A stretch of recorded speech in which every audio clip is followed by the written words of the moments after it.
প্লেটে video play করতে গেলেই প্রতিটা ভিডিও প্রথম থেকে শুরু না হয়ে মাঝখান থেকে শুরু হয়ে যায়। এর কারণ আপনাদের একটি সেটিংস অন করা রয়েছে, যার কারণে প্রতিটা ভিডিও প্রথম থেকে শুরু না হয়ে মাঝখান থেকে বা শেষ থেকে শুরু হয়। সো চলুন দেখাই দেই সেই সেটিংসটি আপনি কিভাবে অফ করবেন।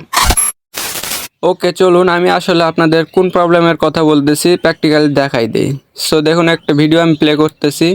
ভিডিওটা দেখতে পাচ্তেছেন, খেয়াল করেন কোথা থেকে শুরু হইতেছে, মাঝখান থেকে শুরু হয়ে যাইতেছে প্রতিটা ভিডিও। দেখতেছেন প্রতিটা ভিডিও মাঝখান থেকে শুরু হয়ে যাচ্ছে। আমি এই প্রবলেমটার কথাই বলতেছি।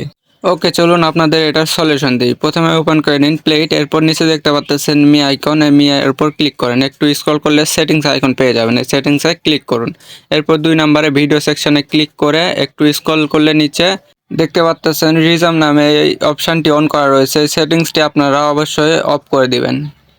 এরপর ব্যাক করবেন, ব্যাক করে দেখুন আমি ভিডিওগুলো প্লে করে দেখাইতেছি। দেখেন এখন প্রতিটা ভিডিওই প্রথম থেকে শুরু হয়ে যাচ্ছে।